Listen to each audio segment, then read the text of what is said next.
Hello, my name is Mari Managadze, and I'm here to talk about something very important. Prepare to hear one of the most leftist phrases ever said: climate justice. And that's pretty true, but climate justice is really important as it impacts the entire world and can change the lives of billions of people for the better. So what is climate justice?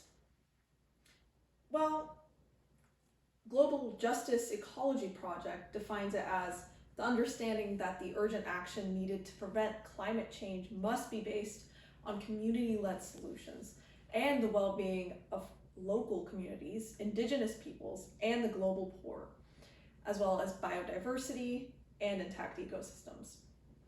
Climate justice is also the understanding that we will not be able to stop climate change if we don't change the neoliberal corporate-based economy, which stops us from achieving sustainable practices and societies. And it's also the understanding that corporate globalization must be stopped. Simply, climate change and human rights are intersectional, not separate.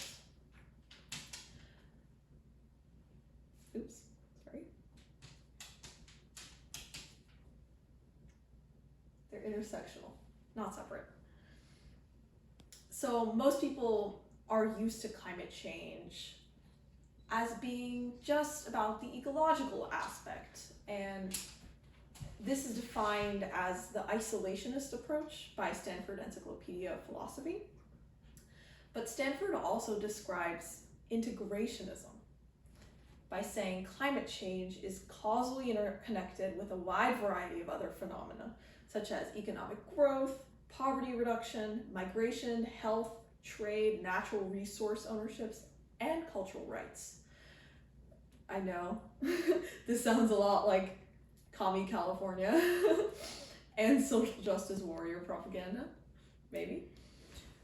But it's not just that. It's actually pretty important for many people. So let's talk about why it's so important. And I'll give facts first. So the UN points out that people in impoverished countries like in Africa or Asia are at risk of undernourishment. And the UN Attorney General Antonio Guterres said, climate change is happening now and to all of us. No country or community is immune. And as is always the case, the poor and vulnerable are the first to suffer and the worst hit. And with the world's temperature rising steadily since 1900, those hard-hit communities in Africa and Asia will feel it even more. And actually, we see hard-hit people in America too, like marginalized communities that live next to places such as factories, mines, farms, and power plants. They live near those places more than the rich, and the environment and health of those communities can be impacted severely by those power plants, factories, mines.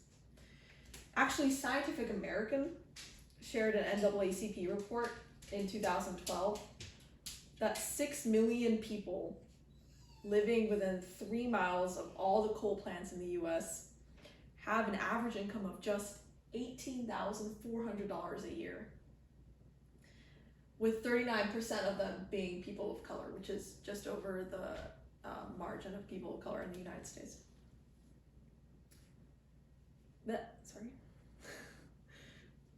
So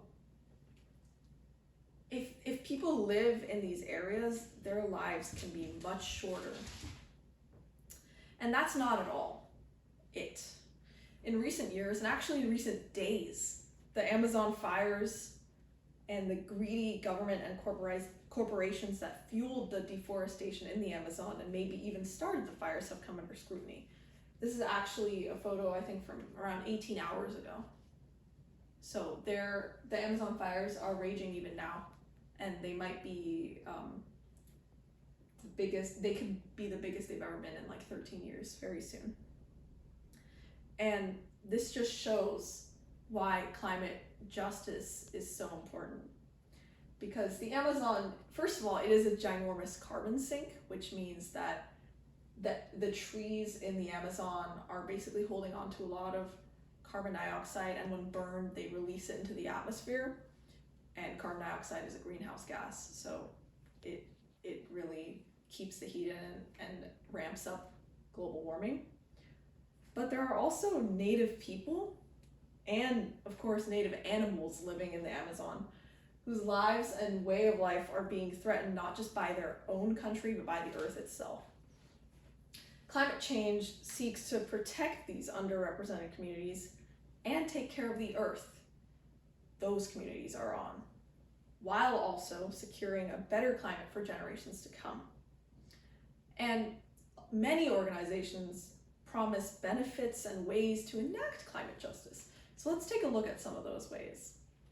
First of all, how does everyone benefit from climate justice? Well, first of all, climate justice brings attention to the issues of minorities in the world, the problems they face in just being able to live in unpolluted areas, and the generations of impact that climate change and corporate greed has had on their communities. And if we pay more attention to climate justice, we can also take more appropriate steps in the direction of it that will improve not just the environment and environmental legislation, but uphold human rights for those who need it most. Also, the economic growth that could come from clean industry jobs and in other fields could rival or even outgrow the dirty coal and industry jobs that we have now. So there could be a lot of money in this. Martin Luther King said, "Injustice anywhere is a threat to justice everywhere." And he was right, as just a small crack in the system is very dangerous because there are people who want to wriggle through those cracks to attack anyone on the other side. And though it may seem like unfair charity to some to overlook the rich and to focus on helping the underrepresented, those are the people who need the attention the most. See, climate justice seeks to promote humanity and ecology, and it's up to everyone if they want to support it or find a different way.